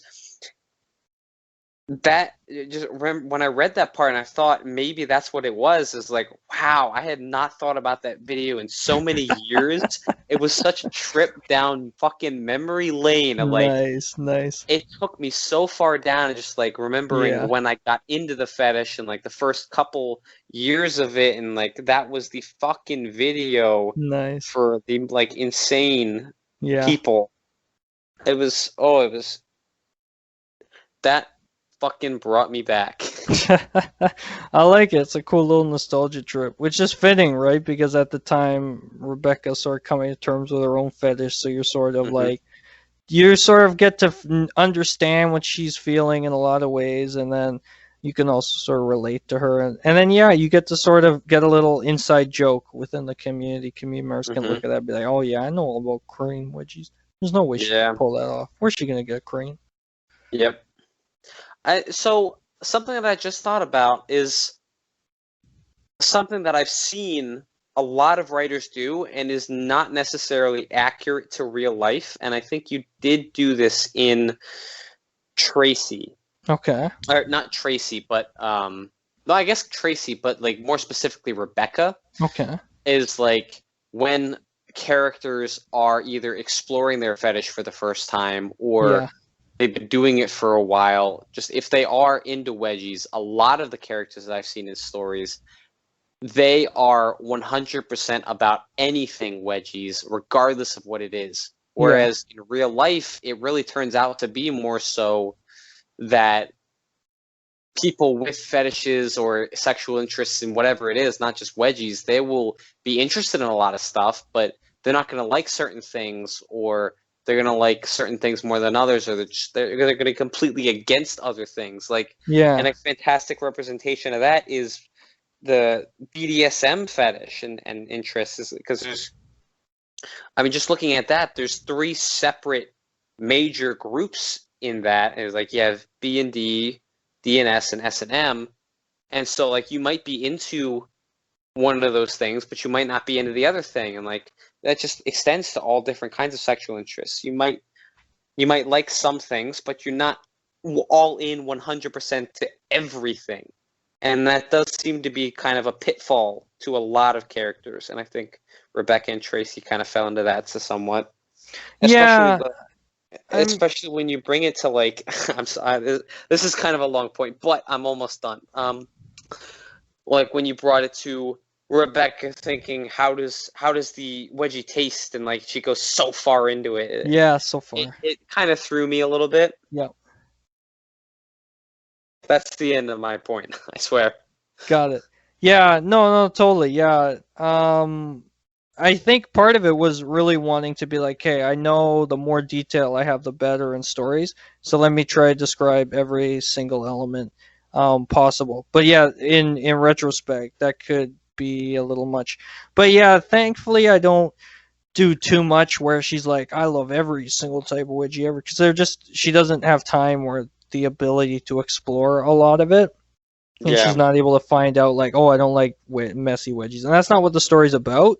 But it's No. very much in the vein of like she has this fetish, and it's clearly like a big part now of what she's about, and very quickly like became something she's kind of obsessed with, which is how we are when we get the fetish, and it's like all we're thinking about, and we're looking for these videos, and somehow we know we're into this thing, and just kind of out of nowhere, and then we're seeking it out wherever we can get it and trying to find as much of it as we can. And definitely we're going to eventually find out stuff we don't like, but it takes us a while, right? We have to go through like the infamous Yeah. self wedgie phase, and we have to figure out like through a Jesus. lot of overtime, and then of course if you develop other fetishes too, and as you start to figure out what it is about the fetish that sort of attracts you to it, in our case, that's going to be different for a lot of people, and they're going to have different things that they like about the wedgies and things, and that's going to obviously affect what kinds they like particularly. So obviously the story doesn't go that deep into it, and I guess it could have, with her really spending a lot more time experimenting and figuring out what stuff she liked or what stuff she didn't like. And but really it was to make the point of like this thing that she had no clue she could like, she's really into it now, and that's a big shift for her. And what does that mean emotionally, more than like scientifically, like what exactly are the parameters of her fetish? Definitely. And I think in the story, it kind of does work to her favor to some degree because she does have such a stifling mother that she wouldn't be able to really explore it outside of Rachel, Abigail, and Grace. Yeah. So in that way, it's kind of like a completely new thing, and she is experiencing all this new stuff for the first time. So I think it kind of does work in her favor. It just the fact that you brought up the infamous self wedgie phase for, Yep. I feel like that is something that basically all wedgie fetishists go through. Yeah, that's why it's infamous. Yeah. Absolutely, because like there's no, I went through it. It's like there's once you realize you're into this thing and you are sexually interested in wedgies, the very first person that basically every single person that gets into this fetish is yourself. Yep. And so you kind of try all this shit out on yourself, and you like it's the first time you're able to actually try wedgies out on a real person. Mm-hmm. And it's kind of like, because it does feel like such a personal thing, and it is such a personal thing, you don't know at that point how big the community is, if there's really anybody else who is interested in it. And like, Yep. It does sort of develop when people are teenagers. So it's kind of like it introduces that teenage angst of like, I'm the only person in the world going through this. Yeah. So it's so interesting to me, just on like an intellectual level, just looking at how it's such a common occurrence of individualism, where everybody who goes through it thinks they're the only person Yep. in that circumstance, but there are so many other people like it. Yep. Yeah, that's the exact same, basically. As Stephen King says, there's nothing new under the sun. And I think he's quoting the Ecclesiastes in the Bible when he says it. But yeah, it's crazy. That's why it's infamous, right? And because I've talked to lots of people in the community, and they'll say like, yeah, it's funny to hear how similar the starts are. The only thing that's somewhat different from my story from like Magnipol's Haley the Bully, where it turns out the character is a wedgie fetishist, and that in some ways, like YWNR, is a bit of an ode to wedgie fetishists in some ways, because you get to sort of experience discovering it as Rebecca does. And in a way, stories like Luckily Unlucky are probably similar, because you get to really feel what it's like to be a wedgie fetishist and get to share it and things like that, and the fantasies get to sort of be lived out. But in the case of YWNR, it's very much like she discovers it. She doesn't go through that sort of self phase. Unlike someone like in Two Worlds, for example, where one of the characters does it because they think or they want to kind of understand more about it. So you sort of see it play out in a lot of stories. So I didn't go that route with it, but you definitely do see it. Like her think so much about it, her get obsessed because she's older, right, than a lot of us are when we sort of figure it out, when it's like a pre-sexual thing, and you sort of like just like the whole cartoony beginning to it, like we see the cartoons, and that's why I mentioned Haley the Bully. It's like that's what got her into it, like it did so many of us, and things like that. So yeah, definitely some changes to the sort of familiar formats that I did, but also trying to keep it that you could sort of see yourself, and the fact like this is someone who's much older than like your typical fetishist, and what does that sort of mean for her experience. It was clearly different than like yours or I would have been. Definitely. I think something else that you did like fantastically was drawing parallels between Colleen's story and the present day story. Yeah.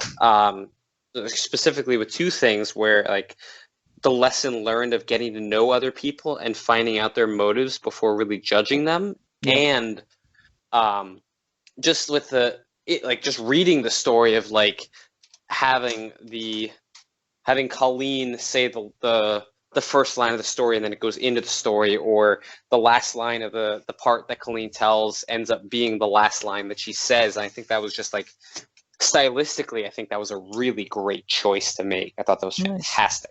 Thank you. Yeah, like I said, it's and I hadn't thought of it, I think, a lot, but it really is sort of an examination in storytelling and what that can do for you. And of course, it's sort of the story that kicks off a lot of change for Abigail, who's really struggling and in this hard place in her life. And it ends up being something that comes up again and again in different formats, stories that characters tell themselves, a lot of lies too. Rachel's mother lies to her kid about her history and says she was a bully, but really she was a nerd when she was younger. And Rebecca's mom, who maybe doesn't tell the whole truth of why she was like, is so adamant that Rebecca stay safe and alone in some ways. So yeah, so definitely wanted to make sure, of course, a big part of the story is making sure it sort of works, that like they actually learn something from the story, that it actually, there are a lot of parallels, and that it made sense that she was telling it, that you don't walk away, you're kind of like, wait, why'd she tell that whole story? That wasn't necessary. They didn't learn anything from that, because that would have been a big disappointment and would have been sad, I think. Definitely. I guess I have two things for closing out, but one more thing before that. Once it gets more towards the end, with the inner monologues start to come out, and like specifically with Rebecca, but to some extent Abigail as well, I thought they were great, and like I've done similar things with that. And in Fortunate Events, but it was pretty jarring to read, because it looked like it was the same person talking, but it was hard to follow because the perspective kept swapping. So what I did with that is separating the argument into making it look like two separate people, because on a certain level it is two separate people. So like having it as like a conversation between two separate people, you would have it as like the lines of dialogue would be split. So like just doing that kind of thing makes it easier to read. Yep. Good thinking. Yeah, because like I did that with the one, what the I guess it was the latest part of Fortunate Events from last year now, where Jen is coming to terms with her own. I guess this is technically a great segue to one of my closing points. Where Jen is coming to terms with how she really feels, and like and understanding that she has some kind of sexual interest in Wedgie's, kind of like her mind, the voice in her mind is kind of considered a second person, and so it's like I separate them as like Jen's thoughts versus italicized mind thoughts, you know? Okay. Yep. I guess it's easier to just read it than So check out my story, but definitely for good plug. Good plug. Listeners. But, yeah, and I think AP does something similar. He's obviously very much fascinated with binaries, but he does something similar. In some more recent works he did, I'll remember the name in just a second, but he, I think, does the same thing. It's italics, and it's mirrored answer he did, and it's sort of like, and what he does, he breaks up the lines, and there are some ones with sort of lines like quotation marks, but then there's also just straight up thoughts and stuff. So he doesn't do the italics, but that's another way of breaking it up, and it becomes clear. It's kind of two people talking, but it's also kind of one person. Yeah, there's definitely ways to do it if you want to do it. I think on Lucky Fish forums as well, I didn't really add in a ton of italics, which is a bit of a detriment to people reading it, because it makes it a bit harder to tell like when people are thinking. Just because I was just posting the whole story all at once. But that's another case of like I could have edited it more, and I didn't. And people who have heard me talk at all about my stories, I know editing's not something I do enough of, because I'm very open about sharing that. But yeah, again, it's one of those things of like, if I were to go back or even rereading it ahead of this, I was like, okay, I should go on DA and I should make some like edits to some of these just to clean it up, for spelling and stuff, and maybe I could go back, and probably that would be the extent of what I'd want to do. I wouldn't want to like rewrite anything or retcon stuff randomly. Be like, I was actually thinking of this the whole time. I'm such a genius. But yeah, there's opportunities, I think, maybe to do stuff like you're talking about, maybe, and that's just something for us to think about for the next story. I do think ways to make it more readable is always nice. Yeah, and I only do that with like inner monologues, because it is thoughts, and like so thoughts are symbolized through italicized text, and so it's but like I guess I could go through all of the YWNR and Lucy and Daniela for you, and sort of do what I did as like my debut into the Wedgie writing piece of the community, and 6 years ago at the same time you posted YWNR at the Ann on Manhattan, and be an editor. And that's quite that brings back memories. Yeah, especially for me. Though that's something I would love to talk about, but that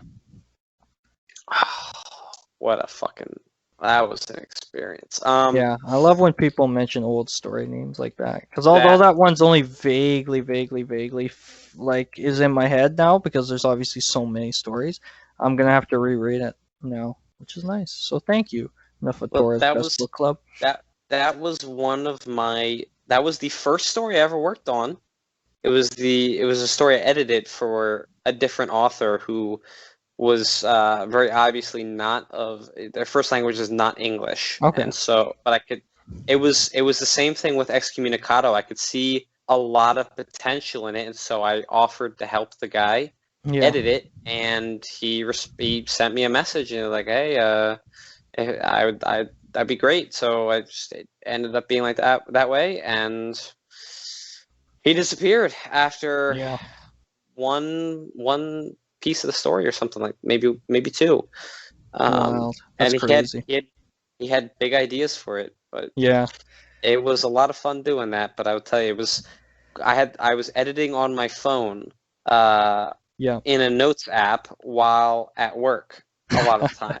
So that was not fun doing it that way. But that's an experience I will be open to talking about in a separate one, because it's not about YWNR. Yeah, Lucy and Danielle had kind of similar kind of. I mean, sorry, not Lucy and Danielle. Teacher Wedgie fight was kind of similar.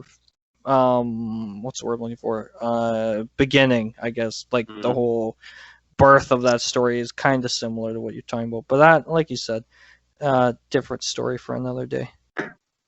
Yeah, that is a fucking deep cut though, Anno Manhattan. So if you want some fucking hidden gems of the community, check that story out. But I kind of missed my segue there with one of my closing points. But what I have a question for you, and I'm really curious what your answer is. Nice. Because it sort of tackles a big theme that I see in like a runner and I can't think of what the other word is, but something that I see come up constantly in stories, like especially in the really big ones. Okay. What is it about us wedgie fetishists and enjoying seeing a girl realizing she enjoys wedgies after getting them? Examples of this being Rebecca in YWNR, Jen in Luckily Unlucky, and Jen from Fortunate Events, my own story. What is it about us that we just love that? So the whole sort of reveal, like we don't know ahead of time that they like it. Mm-hmm. And like not even that, but like they get wedgies and then they realize or slowly come to realize that they actually enjoy it. Yeah, it's a huge trend. There's a really great, not even a trend, it's a huge, I guess, motif, if you want to call it, in stories. There's a really good one on Lucky Fish forums that's more recent too. I'll see if I can find it. Just scrolling through, but yeah, it's a great question. I think partly it is that sort of, it resonates with that part of us who's discovering we like them. And we get to sort of, like in YWNR, you get to sort of experience that with them and sort of can connect with them in a really visceral way. Be like, wow, can be, if it's done well, like very similar to what I was going through. And it's also like a very fitting, like an interesting narrative, right? That it just works really well in the story. It's like they don't know they have it. They start off the story like a quote unquote normal vanilla person, and then like maybe just a little thing happens, a thing that could happen in real life. They get a little wedgie or something. Next thing you know, boom, a fetishist is born. What's more appealing than that, right? For one of us in the community who could be like, wow, there could be a fetishist around every corner. If I give one to that random girl, she's gonna like them too, and we're gonna have so many, and she's gonna discover she likes them, and it's gonna be epic.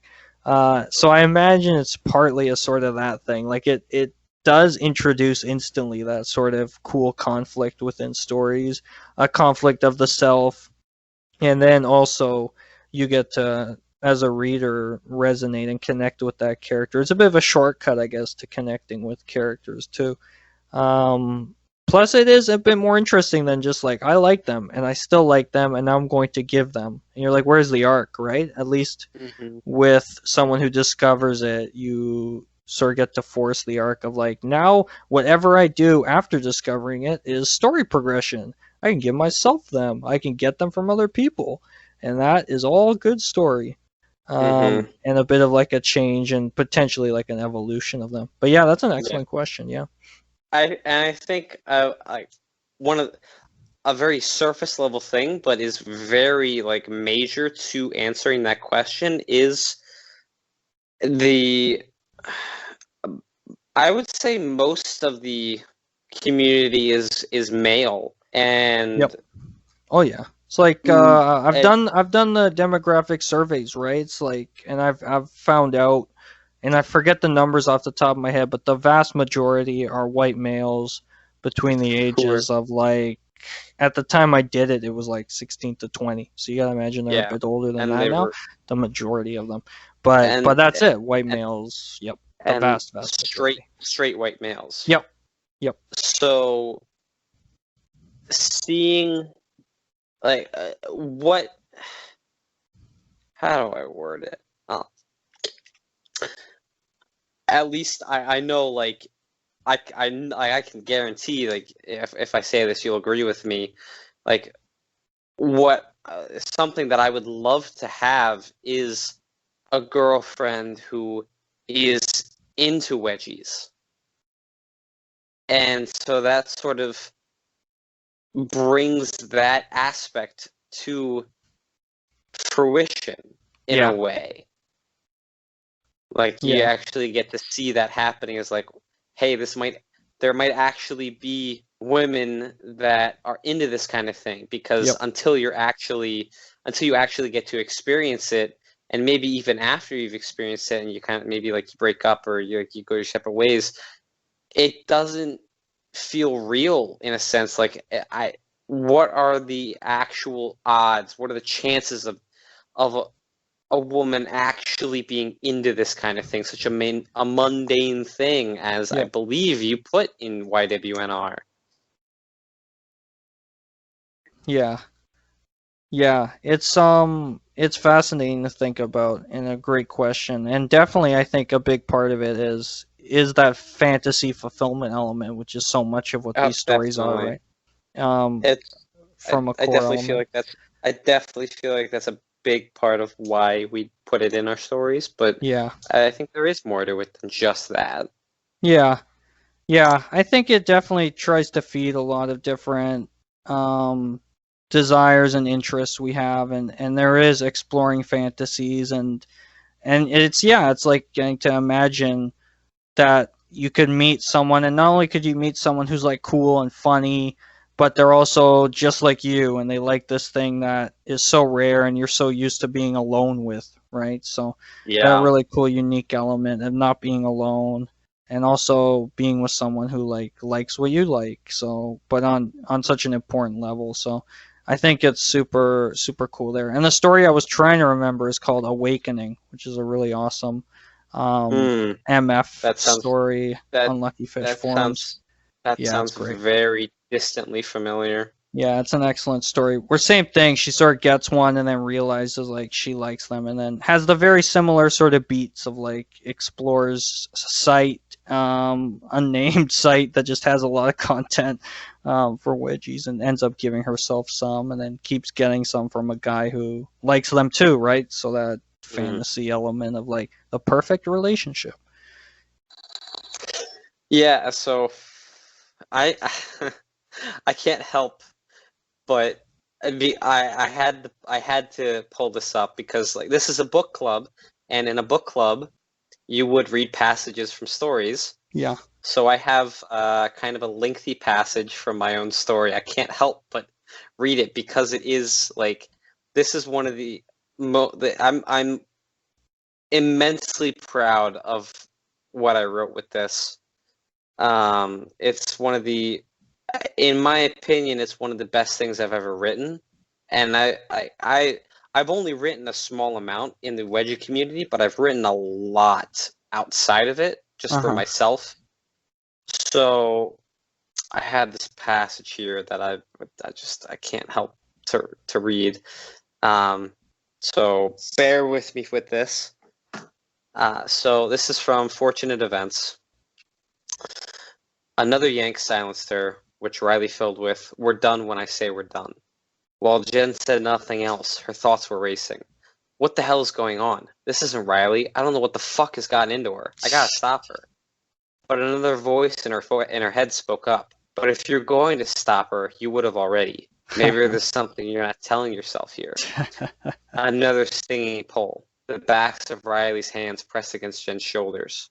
Jen furiously shot a thought back at the voice. There's absolutely nothing else going on. I'm just really worried about my best friend.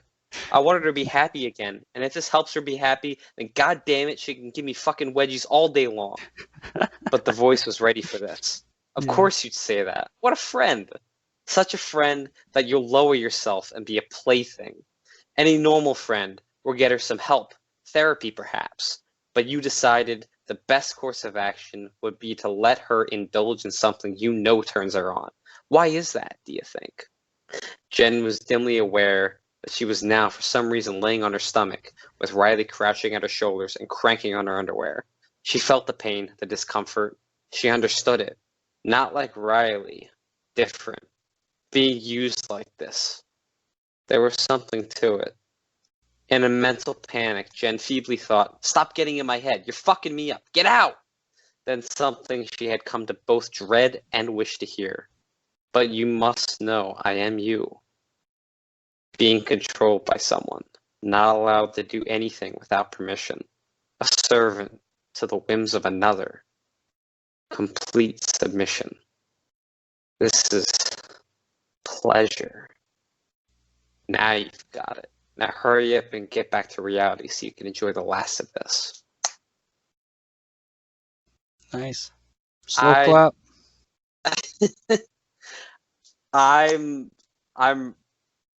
I don't know if it's a matter of me taking so much time in between parts, but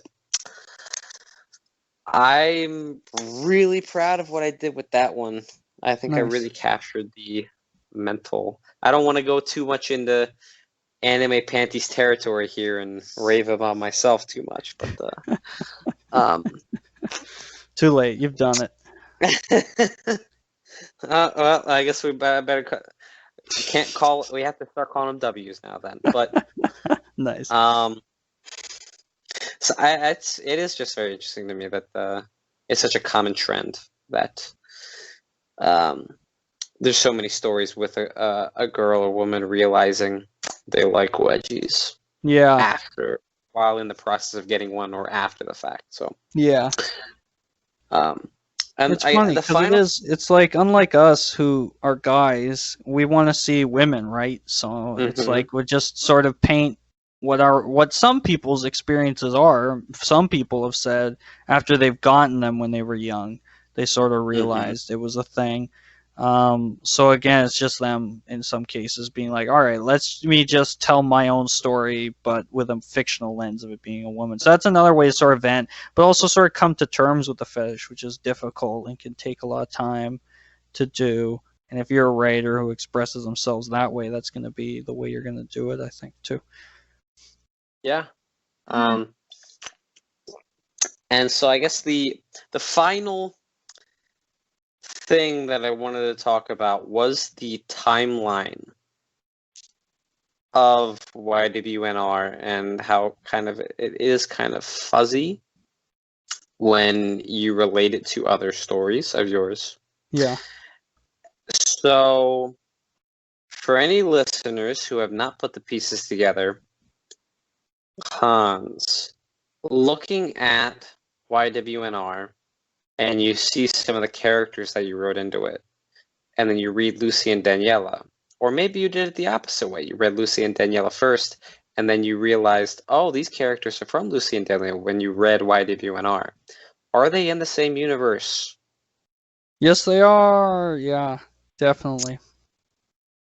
So, looking at that, are they the same characters, like Erica and Sam? Oh, yeah. And Tracy? Yep. Yeah. For those who didn't get it, YWNR, like Lucy and Daniela would exist within that school. Like they're there at some point because Erica's there. YWNR ends with the graduation, right, of that class, of that year. So Lucy and Daniela are graduating in that class. Erica's the valedictorian, surprisingly. Which was a nice little throw.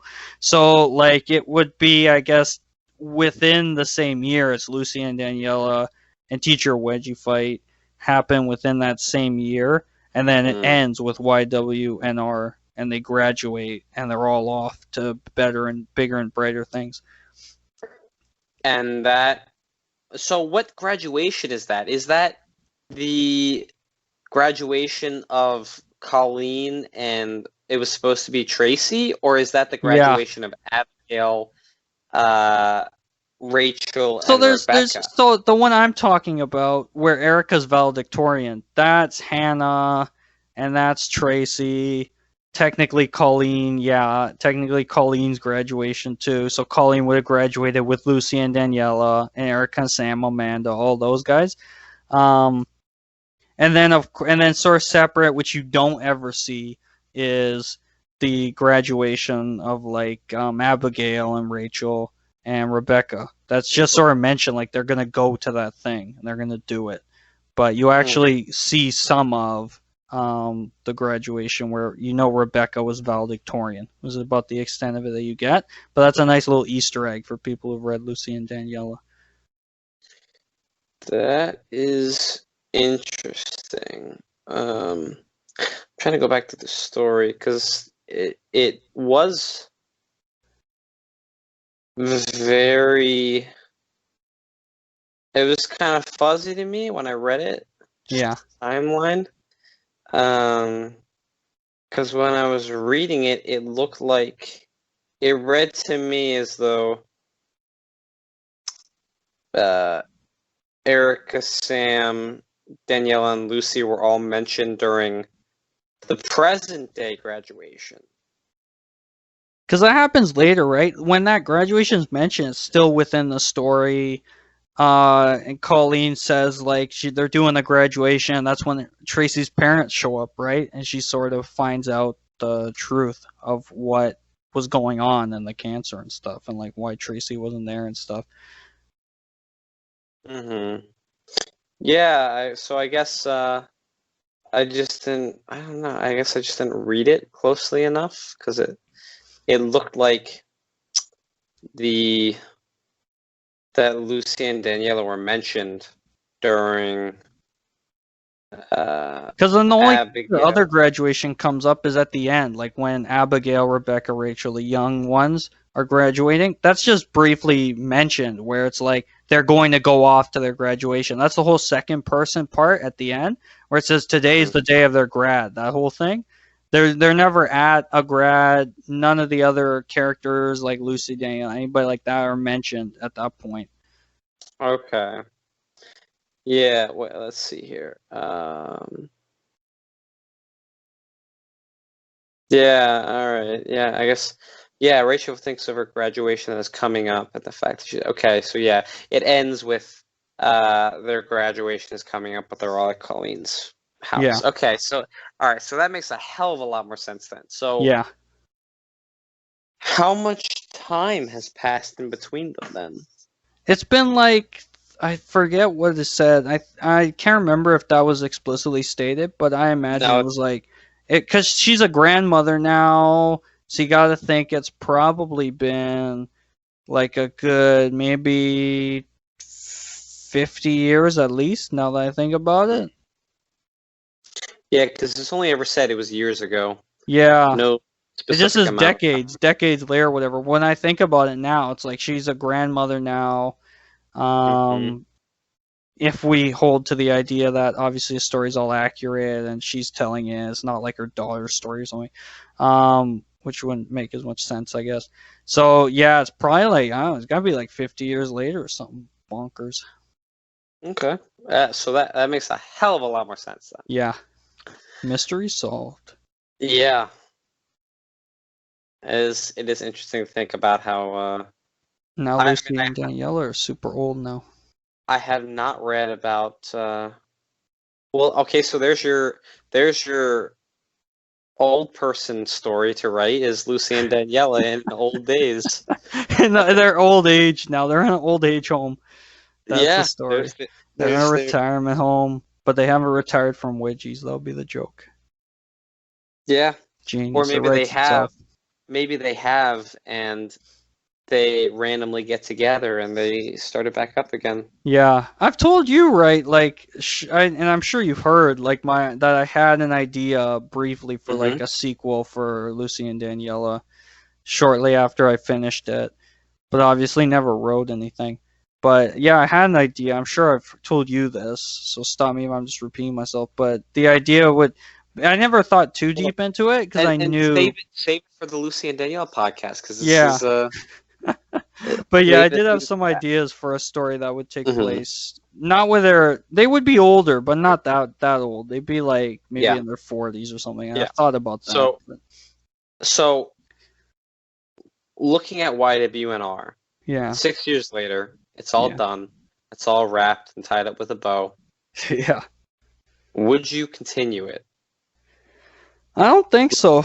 I really don't. Much like Lucy and Daniela, it feels like that story's done. I don't know. Maybe something, I shouldn't say no 100% because maybe I'll be struck by some idea that really works, something that makes sense. But I feel like what I wanted to do was really focus on these characters and tell their stories and leave it up to you, much like I did in Lucy and Daniela, to sort of see and sort of imagine where they end up from there and and take that story and understand some of the themes and stuff of it, which it sounds like people have done over the years. So yeah, as of right now, I have no plans to continue it, much like a lot of my stuff I've done, but you never know, which is fun. Maybe one day I'll suddenly come up with a really cool idea to revisit the universe. But it's kind of like, because I do consider it part of like that trilogy, the Tracy trilogy, I call it, because of her role in it. Like that Lucy and Daniela and Teacher Wedgie fight, I call it Tracy trilogy. I don't know what would work without Tracy in it, because she is in some ways like although not a huge part in some of them, kind of important. Well, I just thought of an idea. Perhaps it could be like a memorial get-together for Tracy. Yeah, that's interesting. But I think the best stories,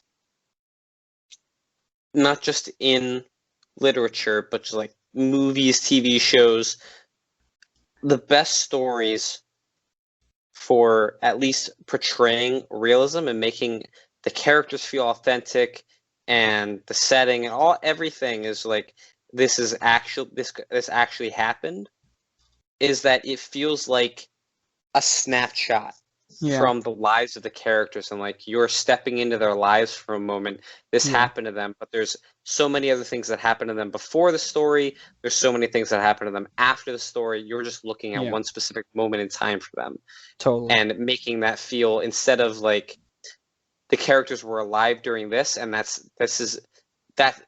all the characters ever did, that you actually make it feel like this is just a piece of their lives. Yeah. That is how I feel like you are the most successful with a story, and I think you did that with YWNR. Yeah, I'm glad you say that. It's more obvious to me that a story like YWNR is done and doesn't need to be continued than like a Lucy and Daniela, which, like I said, beyond what does YWNR stand for, the biggest question I get is sort of, will you continue Lucy and Daniela? Will you have more? Because it does feel like there's maybe more there. Like they had not graduated at the point of that story. They're still, I guess you could say, like what happens to them years later, like was my potential idea for a story. But yeah, to me, it's always been, especially, and I've said this many times with Lucy and Daniela, and I feel similarly with YWNR, like whatever you can imagine for them, even if you feel like this might not be true, and I know I've definitely felt that way, it's true that whatever you come up with for them in the future is going to be better than whatever sort of sequel I can come up with that's almost cannibalizing. Like I worry I'd be cannibalizing myself and just sort of recycling it and trying to like cash in on this, but I'd have to find a way to do it that's sort of new and exciting. And in a way, like for me, yeah, Lucy and Daniela's story, and especially YWNR, which we're talking about, it feels like it's over. I did capture that snapshot, and there was a point to what you saw of their lives and their stories and experiences, and that's sort of it. And you can sort of, that's it. It's done and it's over. So yeah, very unlikely that I'll continue it, but maybe one day, some reason, I'll just go. I have this new idea of a secret sequel buried in a trunk somewhere. You never know. Yeah, I mean, it's always good to keep an open mind in case some idea strikes you, but Yeah. I think specifically for YWNR, I think you ended it like everything's all wrapped up, kind of like The Yeah. Office, how The Office ended. Yep. Everything, all the characters are wrapped up. Everybody gets a happy ending. Even to some degree, Colleen gets a happy ending, seeing Yeah. her story relived in a more positive light. Yeah. Although I will be honest, just like my absolute final closing thought, I would have preferred it just to be Hannah and Tracy's ending instead of Abigail, Rachel, and Rebecca's ending. Okay. I much Interesting. prefer the less positive endings, and I think Yeah. maybe I hope you got that sense when I went through kind of the outline for Fortunate Events and how I see it ending. Yeah. I do not plan on it ending on a good note, on a Yeah. happy note, positive or anything. I plan on ending it on like a melancholy at best. Yeah.